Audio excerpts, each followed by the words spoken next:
Se você já foi criança um dia, você provavelmente foi uma criança criativa.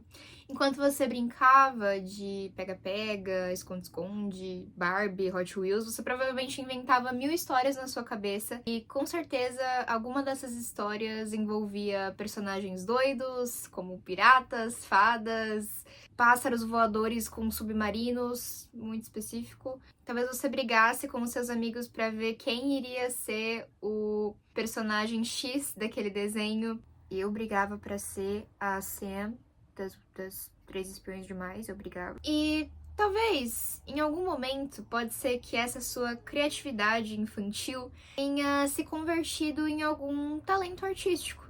Pode ser que você tenha se interessado por desenho, por música, por escrita, talvez teatro. E pode ser que nesse meio, talvez alguma história tenha ressoado em você mais do que as outras. Pode ser que aquela história bobinha que você tinha inventado para uma brincadeira tenha acendido alguma luzinha na sua cabeça e, eita, e se essa história virasse alguma coisa mais? Então você meio que adota essa história pra você, começa a fazer planos pra ela, diz que algum dia ela vai se tornar um filme, ela vai se tornar uma história em quadrinhos, vai se tornar a história de um livro, e aí a sua cabeça começa a fazer mil planos. E a gente sabe que no meio do caminho entre a infância e os sonhos, muita coisa se perde. Algumas partes dessa história podem não parecer tão legais e incríveis assim depois de um tempo. Pode ser que pressões de trabalho apareçam, porque afinal a arte não paga boleto.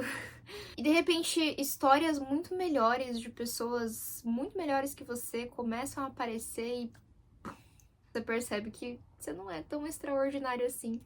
E a sua história é só mais uma. Lá pelos 30, você começa a achar que já é tarde demais pra transformar essa história em alguma coisa.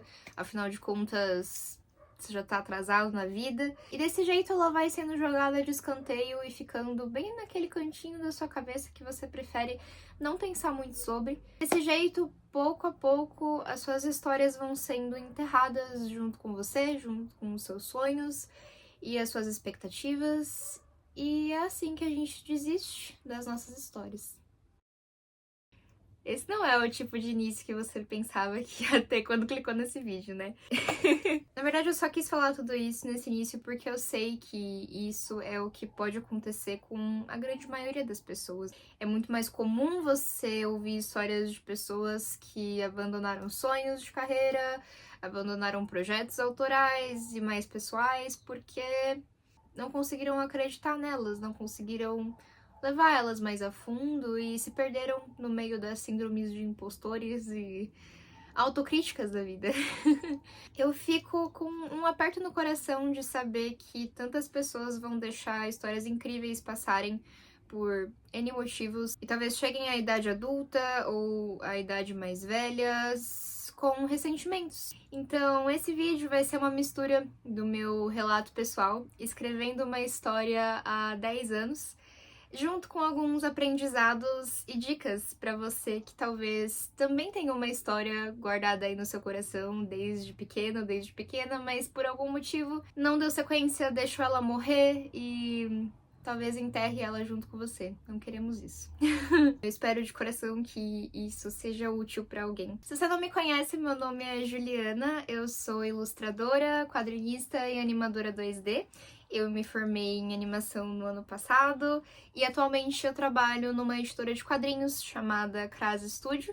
E em 2023 eu publiquei meu primeiro trabalho com um quadrinho, o Animarium, Os Amigos Secretos. Eu fiz esse trabalho em conjunto com o Thiago Spikett, que foi o meu professor de desenho há muitos anos atrás. E desde então eu tenho me dedicado à produção de uma nova história, uma história que eu tenho comigo desde a infância. Esse ano ela tá aos poucos nascendo, ela tá finalmente sendo colocada no mundo. Foi um processo bem longo até chegar aqui. Eu sempre fui uma criança que amava desenhar. O meu amor por quadrinhos especificamente começou com Turma da Mônica e Turma da Mônica Jovem, como muitas crianças brasileiras, eu acredito. Eu comecei a amar escrever histórias e rabiscar histórias em quadrinhos também. As minhas histórias geralmente eram sempre o começo, umas 2, 3 páginas de começo, às vezes, muitas raras vezes, um meio e quase nunca um fim. Assim, eu fui levando a minha infância fazendo várias histórias, lendo muitos quadrinhos. Aqui em um determinado momento, quando eu tinha mais ou menos lá os meus 12 anos, eu cheguei da escola, fui sentar pra desenhar e eu comecei a rabiscar uma história que eu gostei do começo. Ela era bem diferente do começo que eu costumava criar, que eram só menininhas acordando e indo pra escola. Ela já começava numa escola. E alguma coisa nessa história me pegou. E eu quis continuar ela por mais tempo do que o habitual. Acabou que, no fim, pra quem tava acostumada a fazer 2, 3 páginas e nunca acabar, eu fiz 20 páginas.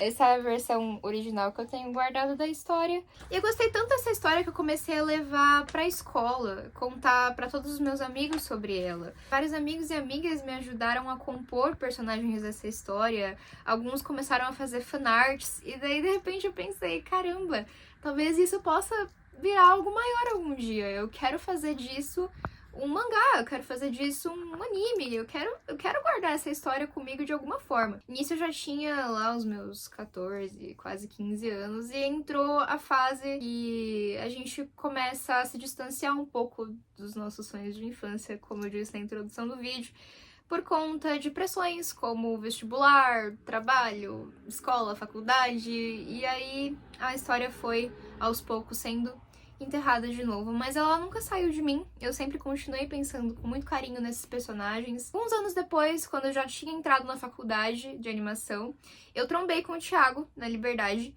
e acabei me tornando uma membra da CRAS, o estúdio de quadrinhos. E foi aí que eu vi uma oportunidade de contar pra ele sobre essa história que eu tinha guardado há tanto tempo. Apesar de não ter mexido muito nela, quando eu resolvi olhar de novo, muitas coisas que eu tinha escrito e que eu tinha achado incrível na época já tinham mudado bastante. Eu já tinha mudado bastante a minha percepção sobre. Eu percebi que talvez não tivesse tudo tão incrível quanto eu pensava, quanto a nossa cabeça de criança costuma olhar.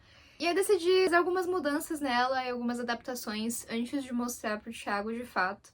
Mas foi tudo muito natural, eu consegui manter a essência da história e quando eu fui mostrar pra ele, ele gostou muito. A partir daí a gente fez a outra produção que eu comentei, o Animarium, Os Amigos Secretos. A próxima produção que ficou de sequência seria finalmente agora. Depois de 10 anos depois dessa história toda, eu finalmente tenho a oportunidade de colocar a Mary Lee no mundo. Esse é o nome da minha personagem, Mary Lee. Não tinha falado até agora. Mas foi justamente nesse momento que eu esperei tanto. Finalmente, agora é o momento certo e... uau, essa história, minha história de infância vai nascer, que eu enfrentei as minhas maiores dificuldades. Eu acho que quando você carrega com você uma história por tanto tempo, você nutre um carinho muito especial por essa história. Porque afinal de contas, se ela não fosse tão especial, você não teria guardado ela por tanto tempo. E às vezes você acaba se perdendo naqueles pensamentos perigosos de eu só vou começar quando tudo estiver assim, assim, assado, nessas condições ideais. No meu caso, eu já tinha começado, eu já tinha uma boa parte começada, era só refinar. Só que eu tinha essa pressão dentro de mim mesma, do tipo, nossa, já que eu guardei essa história por tanto tempo, agora o negócio tem que ficar bom. Porque se eu passei 10 anos pensando nessa história e ela não sair boa, então, putz, eu não sei fazer nada. Eu acho que é bem aí que vem o pulo do gato. Como eu fiz essa história com 12 anos, muita coisa eu tive que mexer, muita coisa eu tive que readaptar. E o mais importante de tudo é que essa história amadureceu comigo. Ela cresceu comigo dentro da minha cabeça e muita coisa que mudou nela, mudou em mim também. Então, eu me peguei num impasse, porque a essência dessa história tinha mudado pra mim também. O porquê de eu gostar tanto dela e a mensagem que eu queria passar com ela acabaram mudando. E eu tive que ressignificar isso. Tive que mudar a mensagem, mudar a essência e adaptar pro que fazia sentido pra mim. Em 2025, que é o ano em que eu tô trabalhando nessa história, eu já tenho 22 anos. Eu já terminei a faculdade. Eu já passei por muitas situações e já tenho pra mim algumas crenças que talvez eu carregue comigo pela vida inteira. E de certa forma você acaba colocando isso, derramando isso na sua história também. Eu acho que uma história pode ser reflexo das suas vivências, de um período, de talvez um luto, de um sentimento muito específico. Eu sei que é muito comum hoje a gente descartar ideias muito fácil, mas é justamente esse apego especial que você tem por algumas ideias que se transformam nas melhores coisas. Então, agora, nesse momento, eu já publiquei o prólogo dessa história na Fliptrue, uma plataforma de quadrinhos online. Ela tá colorida e muito bonita. Eu tô muito orgulhosa do prólogo dessa história, então se vocês quiserem conhecer, eu vou deixar já o link aqui embaixo. Na descrição. Já tô trabalhando nos próximos capítulos que vão ser lançados com uma certa frequência, eu espero, até conseguir ter esse projeto impresso, que é a fase final, né? E se você se identificou com alguma parte dessa história, desse meu relato, e também tem uma história de infância que você carrega com carinho, que você algum dia queria transformar em alguma coisa, talvez em um livro, talvez em um quadrinho, não sei. Eu vou colocar agora algumas dicas e aprendizados que eu tive nessa experiência toda, que talvez possam ajudar você também. A primeira dica pra mim, e provavelmente a mais importante, é sempre tire a história só da sua cabeça. E não é só colocar no papel, simplesmente. Conta ela pra alguém, conta pra alguém de confiança, conta pros seus amigos, compartilha com a sua mãe. Você não precisa dar detalhes, não precisa resumir a história inteira. Mas conta que você tem essa ideia, conta que você tem esse projeto. Porque a partir do momento que você coloca uma meta no mundo, ela não é mais só sua, e outras pessoas vão fazer essa espécie de pressão em volta de você. E eu sei que a gente devia depender só da nossa própria autocobrança, mas infelizmente não é sempre assim que funciona. Às vezes a cobrança de outras pessoas pesa mais, infelizmente. Ter o apoio das outras pessoas nesse processo é muito importante também para você ter uma visão diferente da sua história. Com certeza, a história da Mary Lee não seria o que ela é hoje sem a ajuda de todos os meus amigos que deram ideias, que fizeram fanarts, sem a ajuda do Thiago, que eu contei e me fez vários apontamentos, vários questionamentos, sem a ajuda das pessoas que hoje estão envolvidas no projeto e me fizeram várias sugestões, que me fizeram mudar totalmente o rumo da história e realmente repensar as minhas decisões de 10 anos atrás.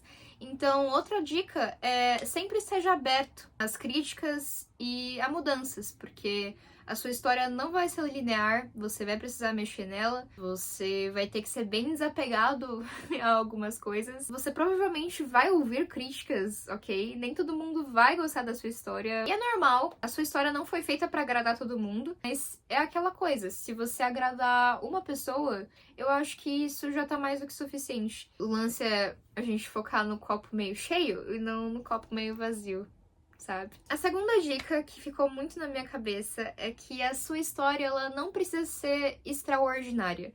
Ela só precisa ser bem feita. Fiquei muito com isso na cabeça justamente porque quando chegou nessa fase de refinar, eu fiquei com esse pensamento de, meu Deus, isso aqui tem que ser uma obra-prima. Quando, na verdade, são raras as histórias, raríssimas as histórias que são consideradas obras-primas. Geralmente, uma boa história tem os seus clichês, e os clichês funcionam. Ela não precisa ser mega diferentona de tudo que você já viu pra funcionar. Você pode achar o seu diferencial, talvez, nos próprios personagens que você apresenta, na maneira em que você conduz a sua narrativa, no seu traço, no seu estilo de arte. Se você estiver falando sobre um livro, talvez no estilo de escrita, no modo que você vai apresentar a sua escrita. A questão é que você nunca vai conseguir criar algo 100% do zero. Tem um livro muito legal que fala um pouco sobre isso, inclusive, Roube como um Artista. Ele fala bastante sobre você ter essas diferentes referências que você precisa mesclar de alguma forma, e essa mescla é justamente onde vem a criatividade para você apresentar algo novo pro mundo. Então sempre tenha em mente que uma ideia simples às vezes pode ser algo muito bom. Minha outra dica é comece aos poucos. e comece com muita paciência. Eu não vou mentir, eu já me senti muito lerda por ter demorado tanto pra colocar essa história em prática, mas hoje em dia eu vejo como um sinal de perseverança, um sinal de que eu segurei essa ideia por algum motivo, e já que é tão fácil descartar ideias, que bom que eu não deixei essa aí, que bom que ela não virou só mais uma das minhas histórias numa pilha de quadrinhos. Eu acho que a gente tende a adiar coisas que são muito importantes pra nós, e isso é universal.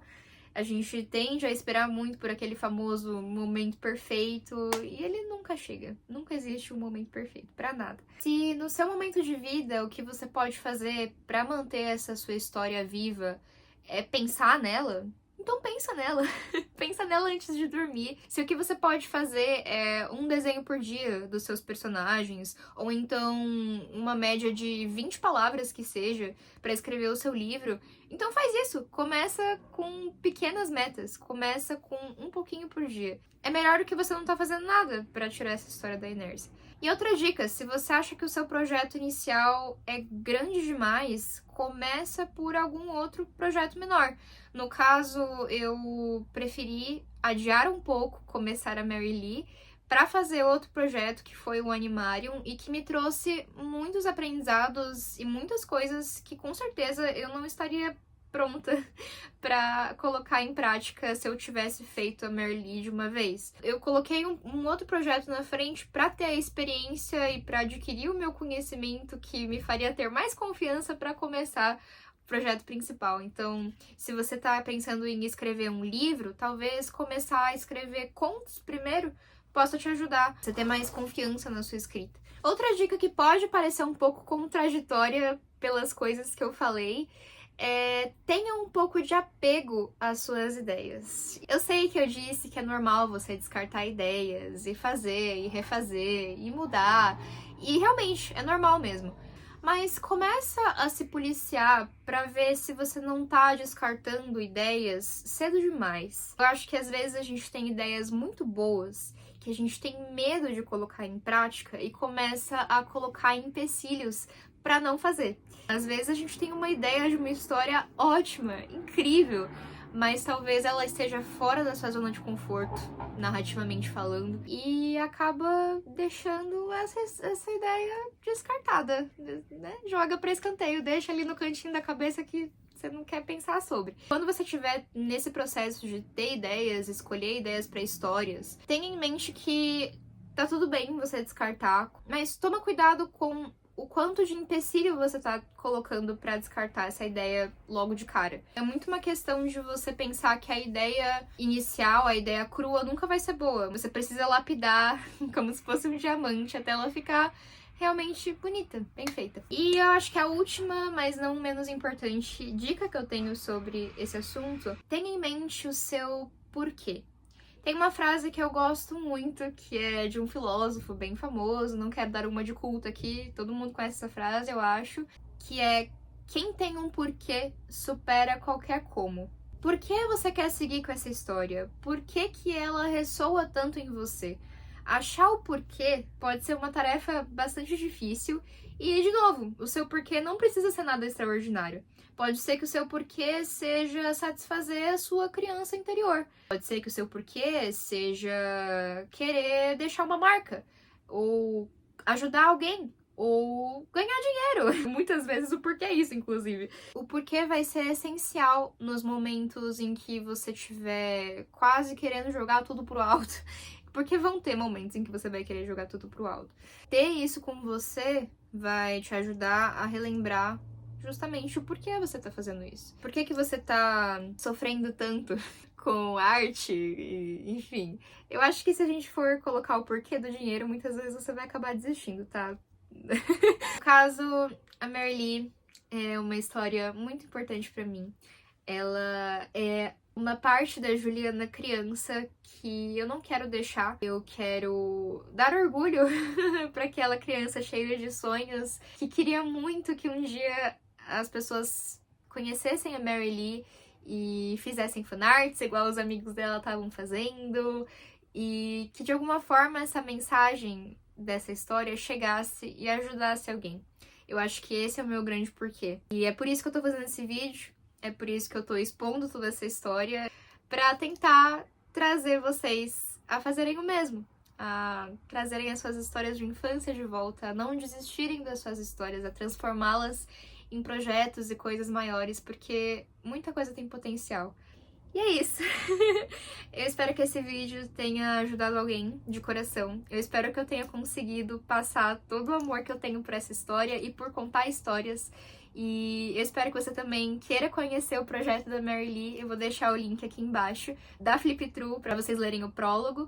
E em breve eu vou continuar postando. Aqui no YouTube eu vou continuar postando o processo de criação dessa história também. E é isso.